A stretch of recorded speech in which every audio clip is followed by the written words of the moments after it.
Before we begin, I'd like to acknowledge the traditional custodians of the lands we're joining from today. I'm joining from Lisarow on the lands of the Darkinjung people. And I am joining from the lands of the Nyungbul people of the Bundjalung Nation. We pay our respects to elders past and present and extend that respect to all Aboriginal and Torres Strait Islander peoples here today. We acknowledge their deep and ongoing connection to land, waters, language and culture, and recognise that sovereignty was never ceded. This always was and always will be Aboriginal land.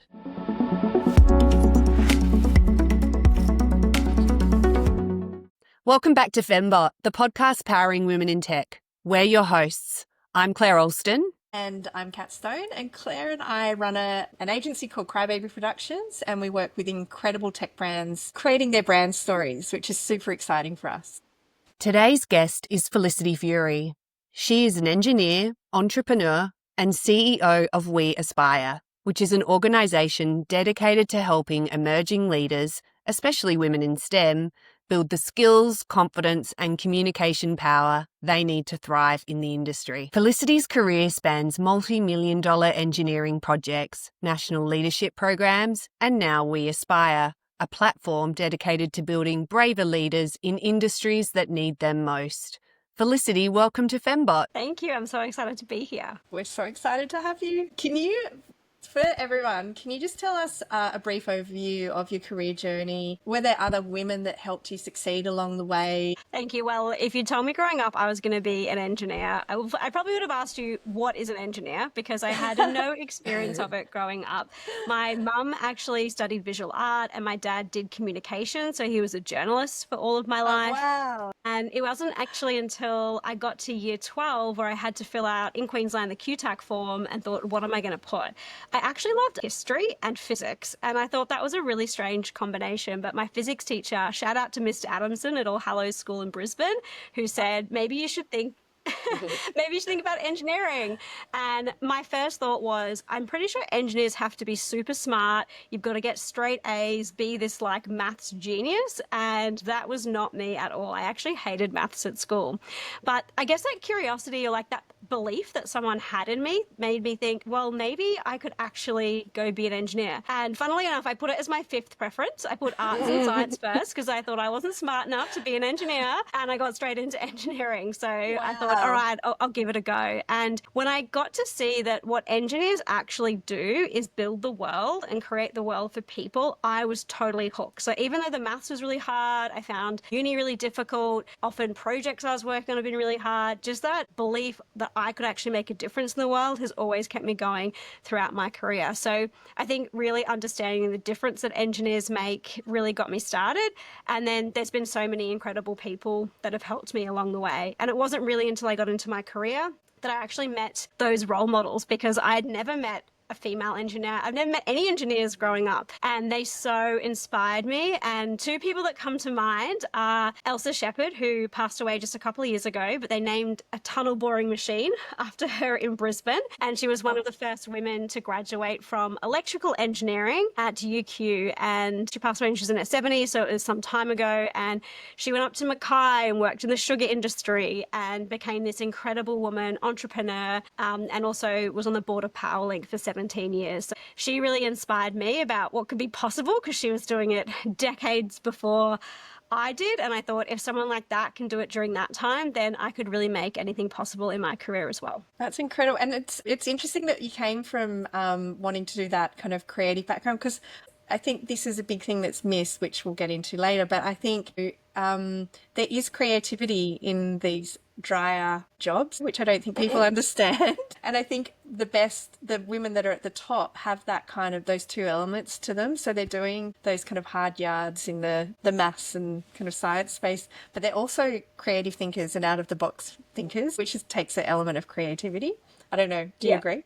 Yeah. Oh, I totally agree. It's so creative. I'm problem solving every day. And even as someone who runs a business, I have to problem solve. And I'm so grateful for those skills that I got in engineering. And I think it's actually such a great foundational program, having those skills. And really, like, that's what maths is about at school. People, like I said, I didn't like maths, but actually algebra helps you think about, how do I solve this problem? So I think they're foundational skills. And actually art and history really helped me be a great engineer or even great in business, because every day as a business leader, I'm communicating communicating with people or with customers. And in history, you had to think about these ancient sources and write reports. And in art, you're analyzing and you're looking at different pieces of work and making decisions about your own art. So there are actually a lot of fundamental skills that have been super helpful throughout my whole career. Yeah. And so can you explain what We Aspire does and how you are currently helping women in STEM? Because Yes. that's why you're here, and it's super incredible, you know. So yeah, please tell us about that. For sure. Well, I think so. I started off realizing that there weren't many women in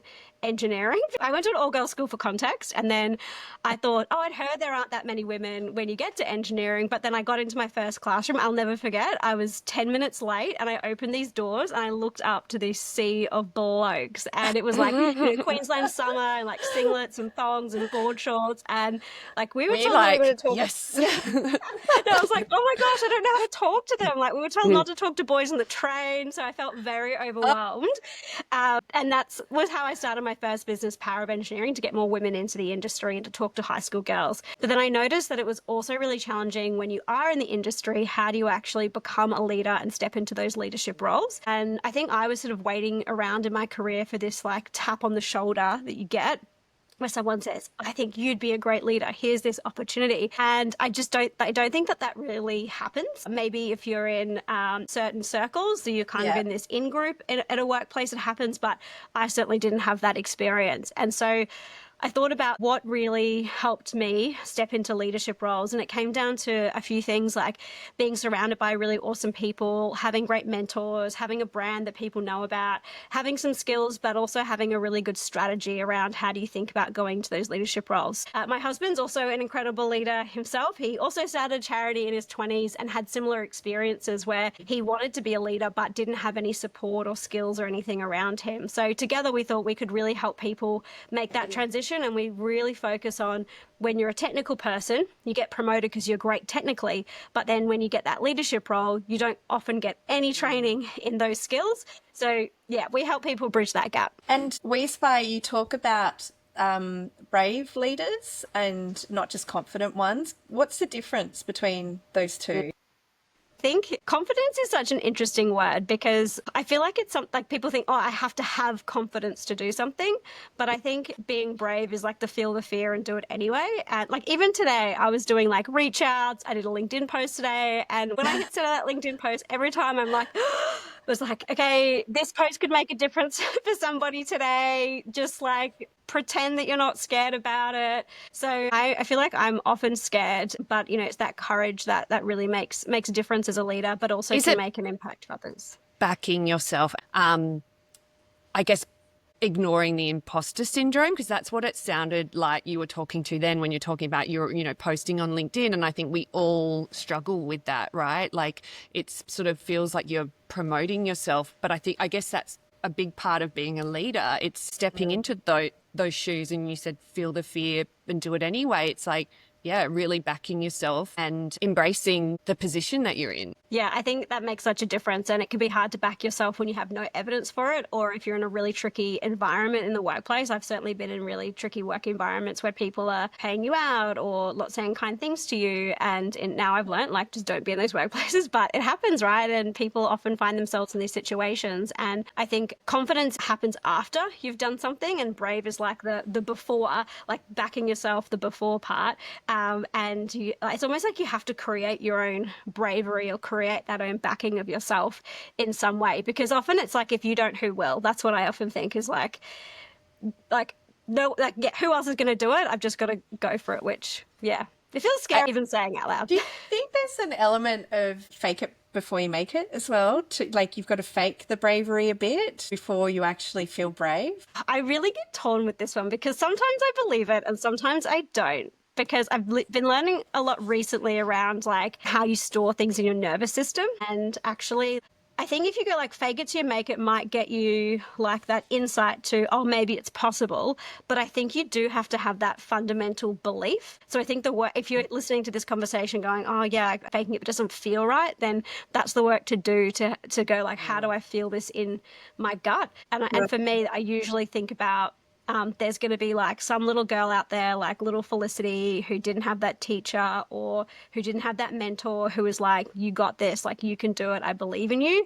So I often think about like having it be like, it's okay if I look bad or make a mistake in front of people if I'm making that difference and helping others. So that's how I justify my faking it till I'm making it. I was going to say, I think fake it till you make it is actually wrong, because all you're doing is stepping into the discomfort. And then once you're past that initial, I think of it as like public speaking, right?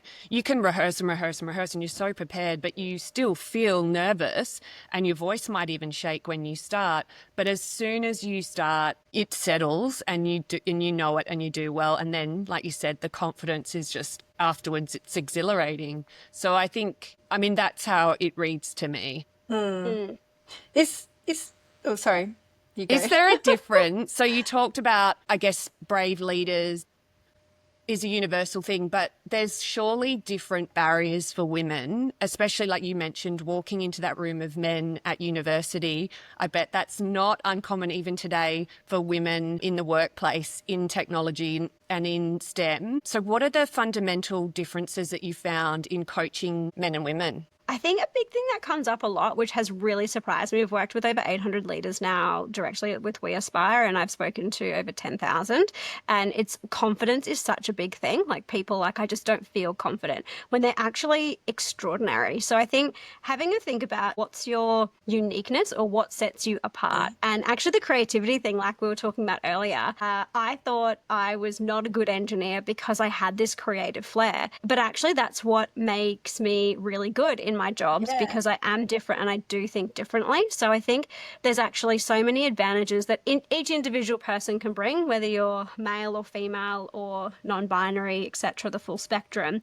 I think it comes down to what are those, unique skills that you have. And it can be, I think, often for women. I know I put a lot of pressure on myself when I'm that only woman in the room. Even like a few years ago, there was a team meeting of 14 technical professionals in the Westgate Tunnel project in Melbourne, and I was the only woman. And it took me like a good 3 months for me to really feel like I could really own what I was saying in those meetings, because it took me a while to kind of warm up. So it still happens for me today if I'm in a room where I don't feel comfortable to warm up. So I think what's really helped me is understand what are my unique strengths and how can I add value in a conversation. Often I've been the youngest person in the room too, and I think if you're young, you actually can add a fresh perspective or something that people might not have thought about before. So I think wherever you're at, whatever your skills are, you can add value. And about it really has helped me finding out how do I best use my voice and find that value for other people to get through those really tricky situations. Do you have some, because I'm sure there's a lot of women listening to this that say that's great that you found, your unique skill. Do you have almost practical tips for women and men that could actually help them to believe in themselves or find that thing that they're good at, or notice the thing that they're different at, which could be the thing that is their unique, their USP? Yes, such a great question. I actually found this so hard to find for myself because I felt like I spent so much of my life being a people pleaser. I'm sure other people can relate to that. It was like, what do my parents want me to be? What does my boss want me to be? And I just felt like I would chameleon and mold into what I thought people wanted me to be. And so then I kind of lost who I was in this whole thing. And then it was like, oh, an engineer should be this way. Oh, I should be this maths person. I should be like this. Don't be creative. Don't be a communicator. Don't be a leader. It became so confusing for me. And then I felt so stuck at work because I was also really worried about making a mistake and being the only female on the team and looking really bad and like an idiot in front of my colleagues. So for context, kind of that was my world. And I feel stressed even thinking about it now. And what actually happened for me was that project where I wanted to get more girls into engineering, I was like, cool, I'm going to do this event for kids. I knew nothing about STEM education, no idea how to do it. But actually having this sandbox to play in where it was outside my everyday environment showed me what those things were that I was naturally drawn to. And I don't think people need to go start a not-for-profit or do anything crazy like that. Just going to start your own company.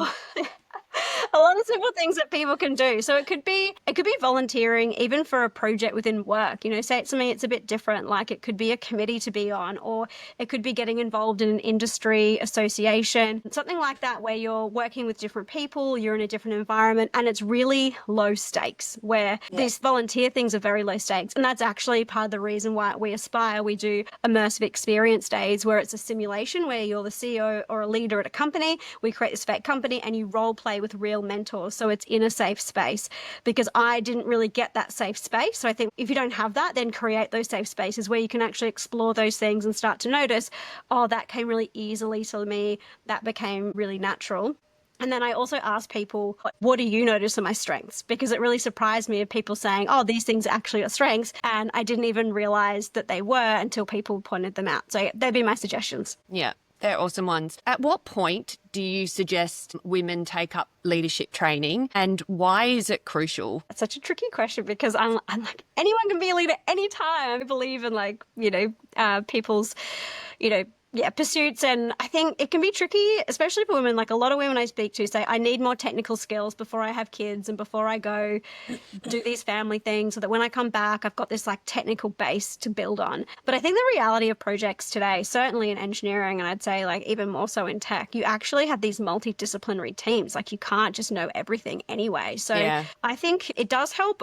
You kind of work with people sort of 3 to 5 years out of uni. Having said that, there are some young guns who are just awesome, and they've been doing leadership stuff at uni as well. So I think you can actually be a leader anytime. When it comes to your career, there may be some technical things that you might want to have as context to go into those roles. But I think if you're a naturally great communicator, like I was a project manager at 23, managing $45 million worth of projects, which Wow. that was like throw in the deep end. I don't know how I got given that gig. So I was leading quite early on because of those opportunities. So I don't think there's a set age or time. And also, I don't think everyone should be a leader. Like, some people are so good That was my technically. next question. I was like, is everyone meant to be a leader?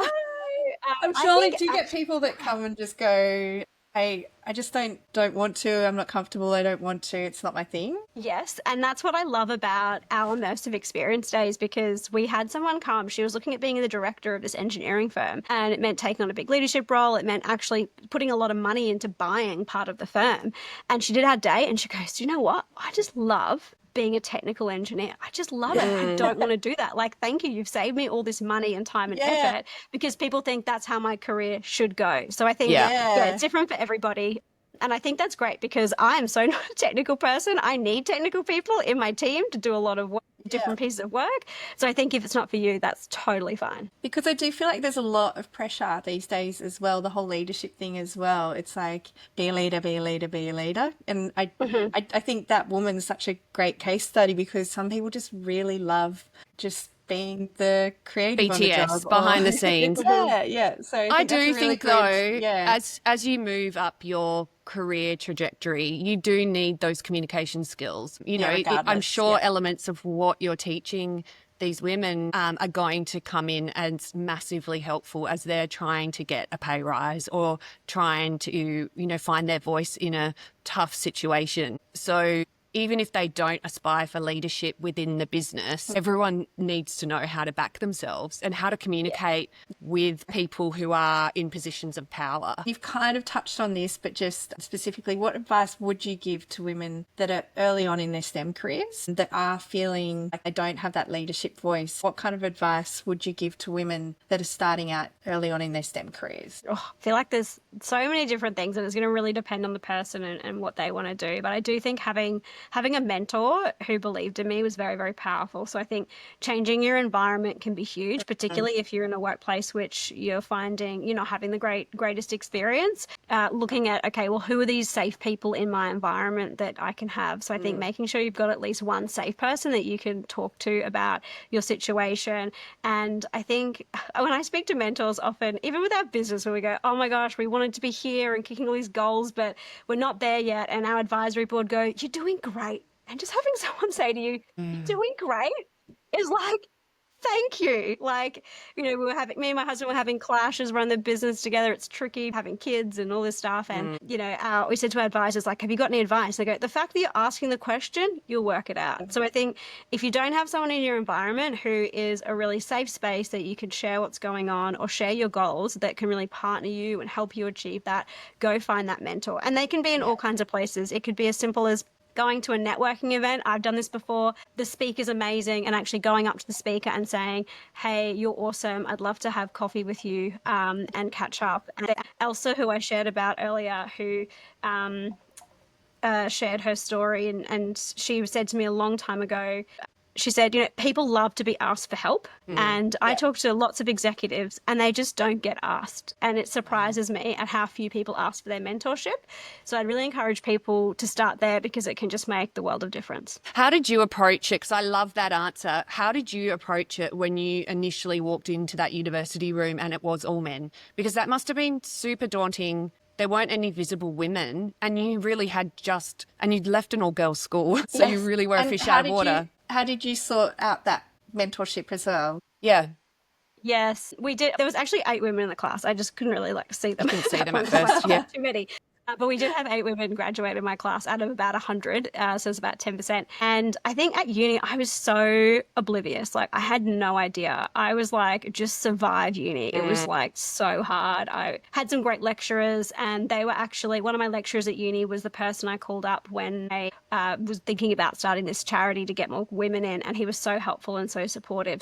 I think going to a lot of, say, for me, it was Engineers Australia events or, women in technology, whatever your kind of group is, can be helpful just to see different stories. I also feel like when I was at uni, I didn't even have a smartphone. Like, there was no internet or phones. Like, YouTube is also a great example. Like, I love people like Michelle Obama and all these incredible women like Jacinda Ardern. Like, we can follow their stories online. And I think what I love about those women is their values. So thinking about what are those values, what's important to you from that perspective. So you might not actually have these role models in your immediate community, but you can find them. I feel like thanks to the They're internet, way more accessible. LinkedIn, all of those things, It's the great thing about social media as well these days is that, yes, you can find that niche wherever, whatever it may be, and follow, which is great. Yeah, I think one thing that's really helped me that I never thought would help was like, I just love to talk to people. My mum is like, that is not a job, going and talking to people, but I promise it is. I would just tell people, like, wherever I went about this idea I had about getting more women into engineering. And I remember it was my friend's flatmate. He said, I think our executive managing director would be interested in your story. I thought, she's not going to care about me. I'm just like some little woman who's done this little thing. And he said, I'll send her an email. And I was like, dude, if you got the time to send an email, he was a grad mechanical engineer. I was like, you go for it. So I sent this email to her and she goes, yeah, I'll meet with you. And so I'm on George Street in Brisbane at the foyer of the building, Googling this woman. And she's on the Reserve Bank Board of Australia. And I was like, my gosh, she is so impressive. And she's the CEO. It was QGC at the time. She was CEO of Queensland Gas Company. And I went to meet her and I was like, I don't even know what to say. And she's like, I think this could be a national organisation. And she's connected me with people like Alan Joyce, who's in her network when he was CEO of Qantas, and like, just like, we'll just see if it, like, have a chat, all this stuff, which I never would have expected.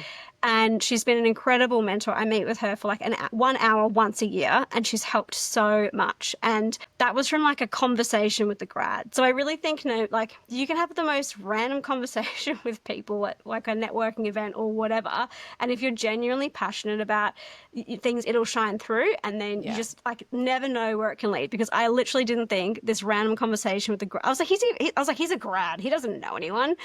Maybe like could lead to like this lady sending an email to Alan Joyce. Amazing. On the flip side, so how do you think, like, what advice would you give to leaders that perhaps have these younger people in their companies? What advice would you give to them to try and bring out the best in their younger staff, or perhaps their grads, or empower them to get a voice, or at least kind of express where they are or how they're feeling? I think it's a fantastic partnership, and that's what I've seen with partnering with a lot of my mentors, where they have this legacy they want to achieve with supporting the next generation, and they might not have the time. Where I've got the time, I've got some capacity to create grassroots change, so it actually becomes this really incredible partnership. So I think if I was a leader, say in a large firm, and I saw this excited young person wanting to do something, give them a project that would give them exposure to a wide range of the company, help them build their networks, and also help build some of those leadership skills. So it could be something really simple like, I don't know, I got a project that was, I said I wanted to do more leadership skills. It was organising a 2-day skill building offsite for our whole team. So then I had to have conversations, look at suppliers, get quotes, that kind of thing. And while it might be a small process, it meant that I actually got a lot of exposure to team members that I wouldn't normally get exposure to. And it doesn't even have to be a super technical project. In fact, it might even be helpful if it's not, because they're building all of these different skills. So I think anywhere where you can diversify that skill set and also get that network and exposure is really, really powerful. powerful. So for you, Felicity, what's the plan for the next 5 years for the business? That's a great question because I have a 2 and a 4-year-old. So I feel like 5 years ago, So do I would have given I. you a totally different answer.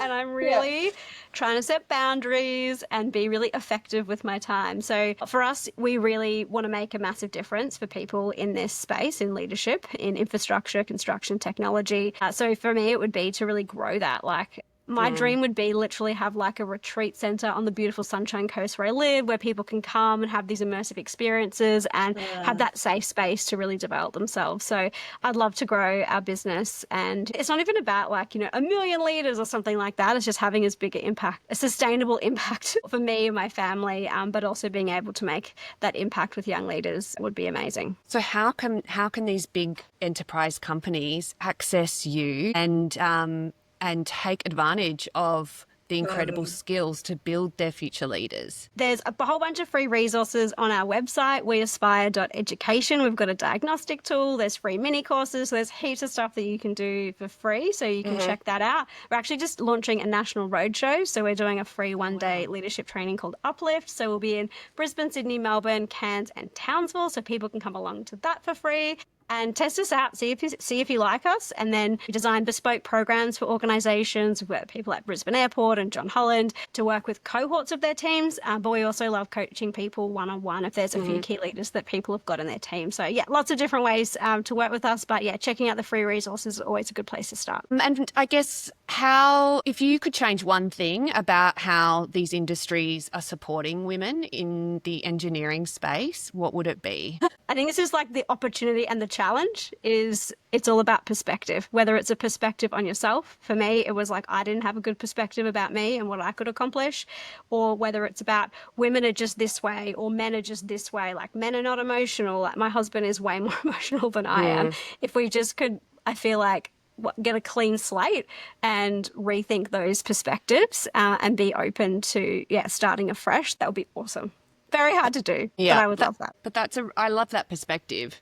A clean slate would be nice. And we ask everyone we speak to this question, and we would love you to go into detail. How are you using AI in your everyday life? Absolutely. We used to have a couple of virtual assistants and we actually don't anymore because we literally use AI. There's so many amazing tools out there. Literally couldn't do our business without it. My husband is so into it.